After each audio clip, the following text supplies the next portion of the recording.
I'm also an actor, and I've been here for 7 years now, and we work with the same people all the time. So, or I know this grip, or I know this electrician, I know this first AD, and you just start to, and it feels very much like family, and that's why we wanted to do the world premiere here in Dallas.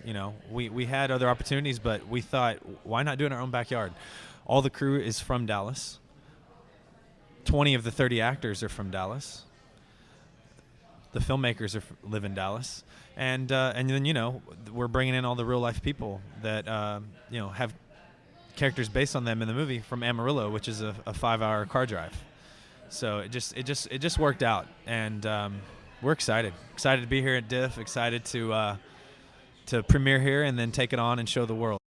Well, the director, Jameson Brooks, my brother is a producer and writer with Jamie, and myself, we're all from Amarillo. So the story was, it affected our lives immensely because we were all teenagers when it happened. So we were kind of on the outside, we kind of ran with some of the same groups, but not with those actual people. So I'm sure we crossed paths many times, but it did affect the way we grew up. So that's kind of how it fell into our laps. So the film's based on the life of Brian Deneke. He was a punk rock musician. In 1997 in Amarillo, he was run over by a high school jock in his dad's Cadillac, and the football player never spent a day behind bars for the murder. So the film has a lot to do with tolerance, social injustice, criminal injustice, and Brian's life mattered, and that was important to us. The family trusted us with the story, and we wanted to do it the right way. So, the jury basically felt like the punk rocker Brian deserved to die because of the way he looked, how he dressed, and the football player was, the American dream, blonde-haired, jock, football, Texas, and something very similar just happened a year ago, and I think they dubbed it the Affluenza team this time. Yeah. So it's nothing has really changed, and I think the goal of any film is to start conversation. I like character-driven independent films. I don't want to see big green ogres eat the world anymore. I want to see subjects that matter, and that's the kind of movies we want to make, and we all felt very connected to this story, especially after we met Mike and Betty for the first time. Just sitting across the table from Mike, the first meeting we went to go and get the life rights, get their blessing to do the story. I just felt a huge connection to them, and I think that's what art and film is about, the human connection. And can you see something and walk away affected enough to want to change, to view things differently, to want to make a difference in the world? That's why I got into making movies. There's nothing else, no other form, no other medium where it combines all the elements. You see a movie, you hear it, you see it, you can, if it's done right, you get smells, you can feel.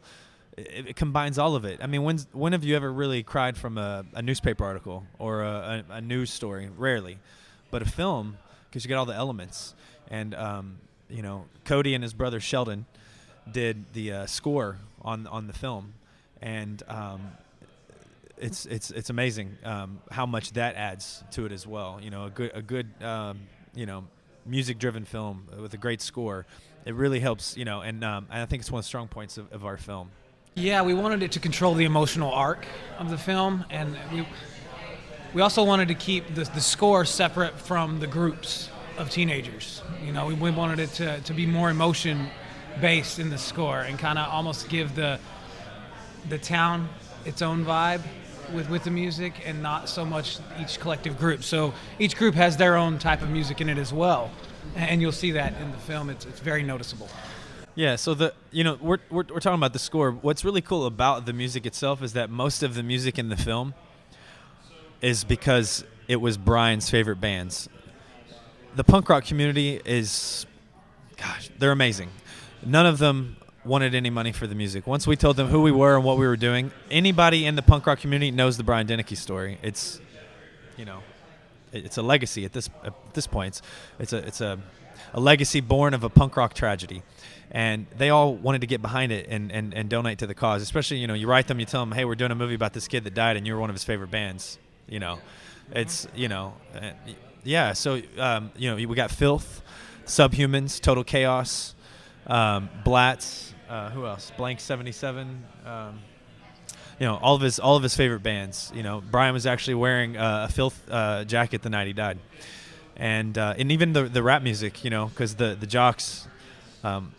One of the things that when I was first examining everything in the beginning, I was like, wait a second. So these little small town Texas boys wearing cowboy boots listen to gangster rap, like that's gonna look really cool on screen. It's like, and so I grew up. I like punk rock. I grew up listening to rap too. Rap was a big part of my life, and I know a lot of rappers that still do like 90s style rap, and they all donated the music as well. We've got Young Zillion, who's a rapper, and then we got here from Dallas we got Spectacular, who's a local Dallas rapper, donated music. So, the score combined with the music we were able to get, it's pretty awesome little soundtrack we got there. I think when he was talking about the rap music, a lot of, in my experience in Amarillo, a lot of the jocks, athletes, and stuff, they use the music to get fired up for their event. So, like you're saying, induce the passion and aggression. So I think that's kind of how that fell into play. But with the score, I felt almost more sad. It made me sad a lot. I could feel a lot of this is going somewhere, and I don't know if I'm going to like where it gets. The movie's called Bomb City. So we wanted the narrative to drive to a point to where, not to where you wanted to see a kid lose his life, but you needed some kind of payoff through an explosion. A bomb is a mixture of several different chemicals completely harmless on their own. But when placed in close proximity of one another, all you need is a spark to become lethal. And that's how we tell the story. We follow both groups of kids. They party the same. They do the same stupid stuff. They're teenagers. If they could get past the way that they look and dress and the music they listen to, right, they'd all be partying together and having fun, but instead they're judging. And that's the underlying message of this movie. You cannot judge a book by its cover. A kid lost his life, and a jury decided that his life wasn't as worth as much as another kid's life because of the way he looked, the way he dressed, the music he listened to. And that's the intolerance that we think has to change, and that's what we're hoping to accomplish through this movie.